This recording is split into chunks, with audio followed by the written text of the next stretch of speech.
Күйөөм экөөбүз урушуп кеткенде кет деп көп айтат. Талак түшпөйбү? Талак маселесинде мындай маселе бар. Талактын эки түрү болот. Арабча сарих ва киная деп коет. Сарих деген ошо талак экенин билдире турган ачык айкын сөздөр. Мисалы, ажыраштым же болбосо талаксың. Анан кээ бир аймактардын өздөрүнүн адатына жараша белгилүү сөздөр болот. Ошону айтканда эле элдер түшүнөт да, бул ажырашуу сөзүн айтып атат деп. Мисалы, кээ бир жерлерде Кыргызстан мисалы жообуңду бердиң деген сөз бар да.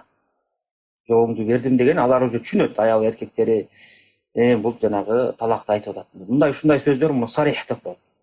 Ачык айкын талактын сөздөрү. Эгерде ушундай сөз адамдын оозунан чыккан болсо, ажырашуу же талак же ошо жообуңду бердим же болсо ар бир аймактын жашоочулары өздөрү билет да, кайсы сөздү ачык айкын талак деп түшүнүшөт. Ошондой сөздөр ачык айкын чыккан болсо, бул талак түшөт. Ниетине каралбайт. Эгерде ошол өзүнүн акыл эси ордунда, өзүнүн ыктыяры менен айтып аткан болсо, бул демек ал талак болуп эсептелет. Талактын экинчиси муну киная деп коет.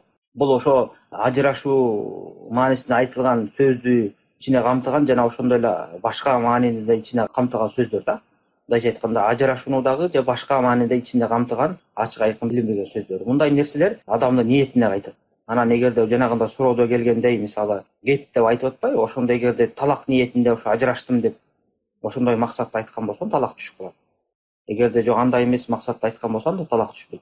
Негизинен ушундай ызы чуу талак маселелеринин ортосуна эми көптөгөн ызы чуулар чыгат. Кээ бир аялы талак бердиң десе, кээ бирөөсү берген жокмун дейт. Анан мен мынтип айткан эмесмин, тигинден айткан эмесмин. Ошол себептен ушундай ызы чуу чыгып калса, билимдүү адамдын алдына аял күйөөсү экөө барып, ошолорду сурап тактап алган жакшы да. Эми бул жерде мен баягы жалпы илим катары айтып атам. Анан суроо берүүчүнүн күйөөсү кандай максатта айткан, эмнеге айтканын аны билбейм. Бирок жанагы илим катары айта турган болсок, ошо талактын түрү ушундай эки түрдө. Аллаху аалам.